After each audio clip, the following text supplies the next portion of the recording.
Hi, this is Stephen from Owner Disown. In today's video, I am reviewing the Lenovo Legion 7 with the Intel i7-10875H 8-core CPU and RTX 2080 Super-Max-Q graphics. I bought this unit from Lenovo for $2,640 after tax, and it comes with a 1TB NVMe SSD, 16GB of RAM running dual channel, 144Hz 1080p G-Sync 500 nit IPS display, Wi-Fi 6 AX201 and an 80Wh battery. It is also available with the 6-core i7-10750H and RTX 2060 or the 8-core with an RTX 2070 Super-Max-Q. Now, the big announcement from Lenovo was that they were to be the first using Nvidia's advanced Optimus. And the big benefit of this being that you don't need to manually reboot via a mux switch to get into the dedicated GPU mode and then select G-Sync. Nvidia claim that this can be done on the fly with Advanced Optimus, but it needs a compatible panel. Now, the 144Hz 15.6-inch display I have does not seem to be compatible. We still have to manually reboot to activate G-Sync, and I have been told that the panel used is not compatible. The only compatible one is a 300 nit one. I used a high shutter speed and took a photo of Overwatch as it is a fast-paced game, and I have G-Sync on the left and hybrid mode on the right. You can see tearing on the pillar using hybrid mode, so there is definitely no Advanced Optimus on my display. Now the BOE panel is the best 1080p panel I have seen. Mine's 144Hz and it's got 99% of sRGB, 95% of Adobe RGB and 87% of the P3 color space, and its peak brightness 100% is 485 nits with a contrast ratio of 950 to 1. You know, that's very good. 75% is at 206 nits. Fantastic panel, very bright, sharp and vivid. I love it, very nice. Comparing the brightness to the 300Hz panel on the GE66, we see the whopping difference at 100%. It is interesting though that Lenovo do seem to adopt panels that are quite dim at lower brightness levels, so bear this in mind as you work unplugged and want to save battery life. Also, with the panel being calibrated out of the box, you get options to choose various color profiles. It is also VISA display HDR400 should you watch HDR content, and you have Dolby Vision software which can change picture mode if you watch supported 4K content. Unfortunately, I couldn't get this to work on any 4K YouTube videos though. So on the left we have the Legion 7 with the HDR400, and it is certainly brighter than the standard 300 nits panel we see here on the Omen 15T. And I think also the details are much better, certainly if you look into the water there. The higher brightness does help should you be working under bright light. Look at the red roof of the house on the Legion 7 closest to us. It is much more vivid. Now, as for the backlight bleed, I do have quite a bit at the top left hand corner. So should you require it, the screen does go down 180 degrees and the hinges are nice and stiff. So the Y740 had the webcam down the bottom, so I'm pleased to see on the 7i they've moved it up the top and include a privacy shutter. So it does have a 720p webcam. This time it has been moved up the top, so that's good. Now it looks okay. I mean, I have seen better for sure, but it gets the job done. It's a little bit dark and the microphone does sound good. Now it does pick up external noise like when you're typing. So you can probably hear that. Anyway, this is what it looks and sounds like. There is an option within their Vantage software called Overdrive, which is supposed to reduce the response time of the display. I have no means of measuring this, but again, using a high shutter speed, I did my ghosting test. First is Overdrive versus my 144Hz Omen 15T, and both seem quite similar. Now I have Overdrive on the left and normal on the right. There isn't much difference. Perhaps the bottom row of the UFOs shows less ghosting with Overdrive enabled, but it's not night and day. So the bottom cover is made of aluminium as well, and I do prefer it to the previous generation because we do have a big air intake here, but it's not as bulbous. You know, it's flat, it's level, and I do like it. It's nice looking. Now, if you want to get it off, the best way I found was to use my fingernail here at the front, use a tool to get around the front and the sides, and then work your way around the plastic vents here. Now once we're inside, we've got an 80Wh battery. Now I got 6 hours of runtime on hybrid mode. Now if you use G-Sync, you know, expect about 3 hours. You've got the speakers here and they are very good. I did like the speakers. They're nice and loud, full of bass. Probably one of the better speakers I've seen on a laptop. You do have an M.2 slot here, and you have a second one available here. Intel Wi-Fi 6 AX201 Wi-Fi card, so that's good to have. And here you have the 2 sticks of RAM, mine are 3200 megahertz, and that is very nice, easy accessible. Now cooling, they've got a 2mm vapor chamber here, and it's got a 6-point thermal array, which balances the thermals out and the fan noise. And indeed, the fan noise I thought was very good.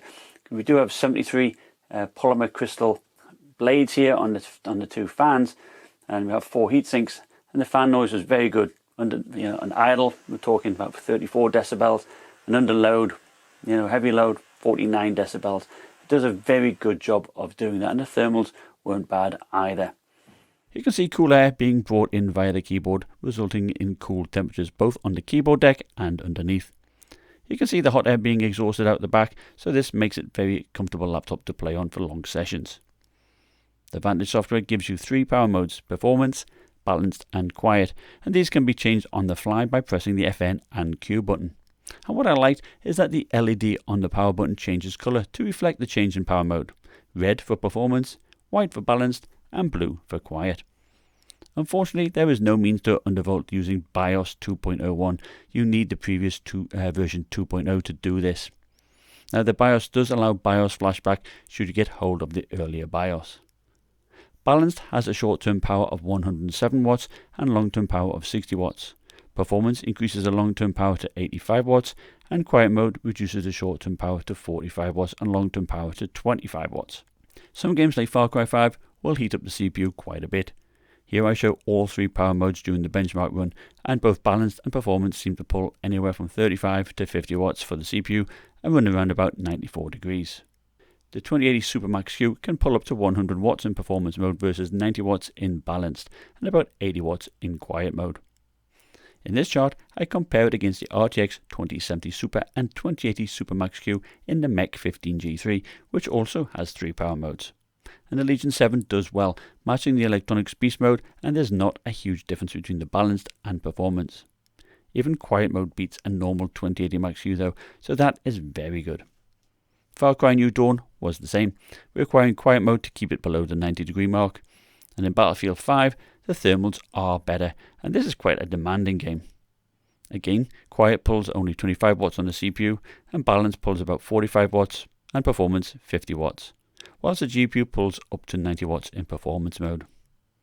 This time, quiet mode is similar to a regular 80 watt 2080 Max Q, and again, balanced and performance modes are neck and neck. And all the other games I tested performed great. Even performance mode ran cool, and I must admit, playing games on this screen was simply gorgeous.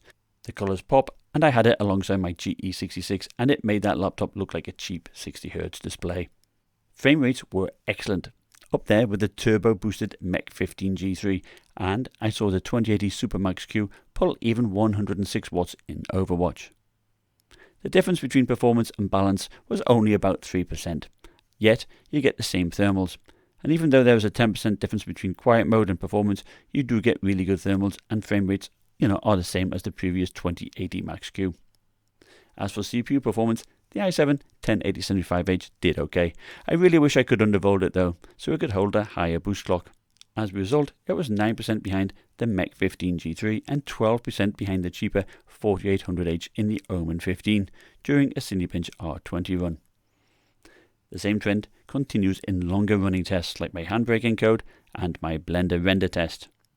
I would say it was similar to my undervolted i9-9880H. Now Lenovo has made some big changes on their keyboard. Now the deck is not soft touch material like it was on the Legion 5.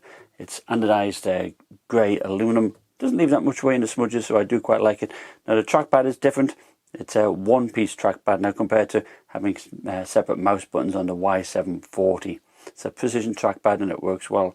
The keyboard, I much prefer. You may recall before we had the Lenovo Vantage button up here to the left and some macro keys. So the keyboard has moved over to the right a bit, and I'd constantly be pressing the Lenovo Vantage button instead of the escape key. They've done away with that, and it's much improved.